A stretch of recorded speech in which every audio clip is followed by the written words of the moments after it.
Hey everyone, welcome back to another lesson here on the channel. Today we're going to be talking about the only piece of criteria I use when I'm doing product research. It's really simple. So many people get caught up on this 10-step, 20-step criteria checklist. You don't need all that. So if you've been stuck lately trying to launch something on Amazon, you keep, backing out of it. You find stuff, but you never go through with it. This is definitely the video for you. Be sure to stick around to the end. Be sure to like and subscribe down below. But other than that, let's get right into it. So I'm going to walk you through in real time what a product research session looks like for me, and then I'm also going to discuss with you the different layers to my criteria. So I'm just going to fill this out really quickly. Let's go ahead and do something like, yeah, that looks good actually. Let's do this.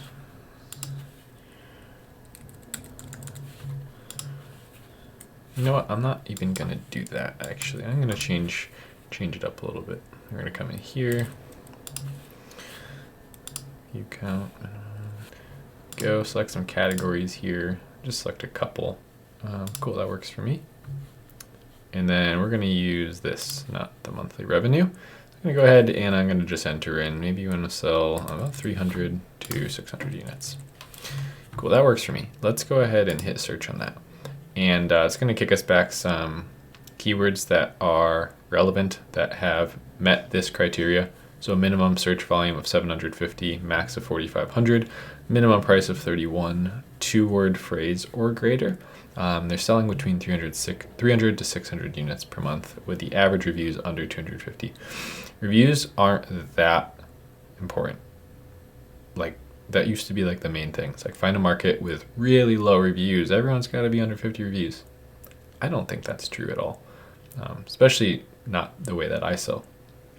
Let's just pick something so we can get to the criteria. I really want to show you this. This is important. So let's look here. Indoor rocking chair. I mean, absolutely massive, but that's probably going to be a really good example, actually. No, actually it's not. There's a lot of rocking chairs. It's a little prelude to what we're going to be covering. Let's see. So when I'm looking through here, I'm really looking for things that I would imagine there's not going to be a lot of these things. I'm not going to click on anything that has like a brand name in it or anything that sounds super generic. This actually might work. Let's see. Expandable privacy fence screen and ivy. And then we'll do one more. We'll pick one more. Look through here. You see something that you would have opened, comment it down below, but I missed it. Okay, maybe we go here. 10-foot pole for string lights. Oh, not run magnet. Let's get rid of that. There we go. Okay, so rocking chair, we're gonna get rid of that one. Let's use this one. We could start here and we could talk kind of about what the criteria that I use to pick a product is. I used to be a lot more strict myself. The longer that I'm selling on Amazon, the more products I'm launching, the less I'm even worried about a very big set of criteria. My main criteria, if I was starting to launch faster, would just be, I want there to be a low number of sellers. If I could choose one piece of criteria, low number of sellers. We're gonna assume that revenue being good and sales being good is common sense. You should always just pick a market where the product is selling. I don't feel like I have to mention that. It doesn't have to be selling $10,000 per month. It could be selling $1,000 per month or $2,000 per month. But make sure that the sales are there. So with that being said, if the products are selling, the ones that are listed are selling, my only piece of criteria other than that is there's not a lot of them. So when I start looking at it that way, I mean, there are some things you have to go through. Is it patented? Is this something that is copyrighted? So no characters from movies, no TV show characters. If it's only one that's listed and it's doing really well, probably a sign that it's patented. But other than that, it's just, as far as the like Amazon criteria goes, it's just the number of sellers. So people doing well, there's not a lot of listings. The reason for that is it creates a contrast bias. So if you list something and there's not hundreds of them to compare to, automatically if you do the best job at listing it, you seem like the clear choice. It's that simple. I don't know why it takes so long to come to these really almost utterly fundamental and simplistic views and points and criteria, but that's what it would be for me. It's just that lack of sellers. So when I come to a market, the first thing that I do is I scroll through the market, and the biggest thing I get excited about is just like, oh wow, there's not a lot of these products. When I see a whole market that's actually filled with them, like a lot of these say thank you to teachers, you'll notice a lot of them don't even have reviews, but I'm not even so caught up on the fact that they don't have reviews. I'm just noticing there's a lot of different signs and there's a lot of them listed. Now when we come through here, maybe one of them is doing substantially better than the other, and that almost becomes like a new niche within that market. It's like, oh, the black signs with the white font, two of those are listed, they're both doing great, no one else has those, they're all colorful. Now all of a sudden you start looking at it a little differently. So when I come in here, some of these are doing fantastic. We have 14 reviews, 18,000, 30,000, 53 reviews, 1 review, 11,000.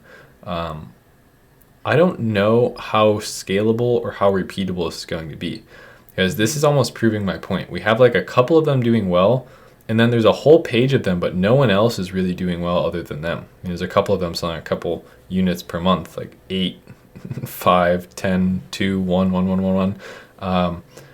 It's nothing compared to these guys up here. So there's also kind of this brand that's doing it really well. So when I'm looking in here, if there was only 2 or 3 of them, they were doing well. They don't have to be doing $15,000 well. Instantly more excited about it than if I see a whole market, 2, 3, 4, 5 pages that are already filled with high quality results. So if we move on to the next one, we'll go use that kind of same really simplistic criteria. I'm trying to like crack the same code in as many different ways for you guys as I can. I understand these principles, and it's like I have to package them in different forms and give them to you based on how you learn and who you are watching this video. It's not like this is groundbreaking news. A lot of it isn't. There's simple business principles and simple techniques and tactics that you can use to build a business. Most of it is just actually getting yourself to do those things.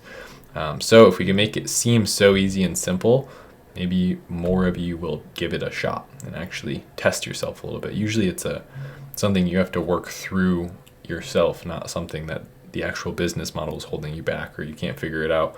The technique and the tactics are always learnable, but the action and the personality behind doing those things is something that you kind of have to evolve through.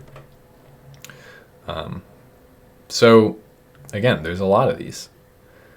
If it were like, if I was just on my own looking at this, I would probably not even bother pulling up the helium 10 and come through here. Something cool you could do. There's a specific search term people are looking for. I'm just going to put 10 in there, right? Or 10 feet. We could actually see instantly how many of them have 10 in the title. That one, it doesn't work perfectly because if there's something attached to it, it won't count it. But so a lot of these are 10 foot. Again, probably not what I would go for. And don't let this discourage you, right? Like, markets have sellers. It is awesome when you come across a market that doesn't have a lot of sellers. Usually you have to lower your kind of standard for the amount of revenue you're expecting from any given product.